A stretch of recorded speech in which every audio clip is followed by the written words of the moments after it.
గుంటూరు ప్రజలారా, ఇక శంకర్ విలాస్ ఫ్లైఓవర్ లేదు, కూల్చేస్తున్నారు.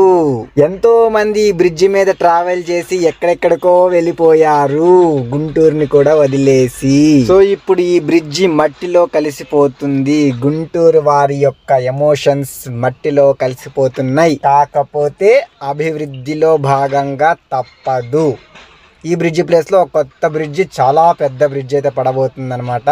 నెక్స్ట్ ఇయర్ లోనే మళ్ళీ మనం కొత్త బ్రిడ్జితో అయితే మనం ఇక్కడ ట్రావెల్ చేయబోతున్నాం అనమాట.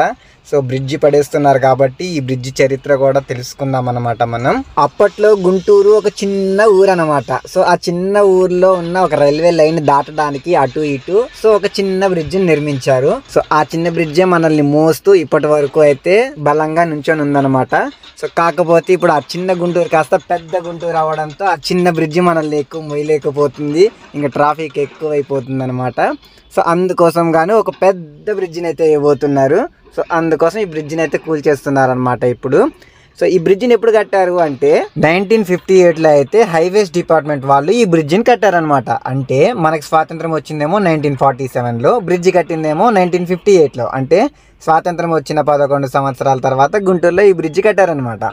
అప్పటి నుంచి ఇప్పటికి ఎన్ని సంవత్సరాలు?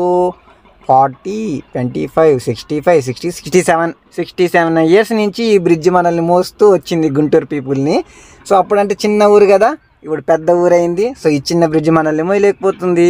సో అప్పటి చీఫ్ మినిస్టర్ అయిన ఎన్ సంజీవ్ రెడ్డి గారు అయితే ఈ బ్రిడ్జిని ప్రారంభించారనమాట అప్పట్లో 1958లో.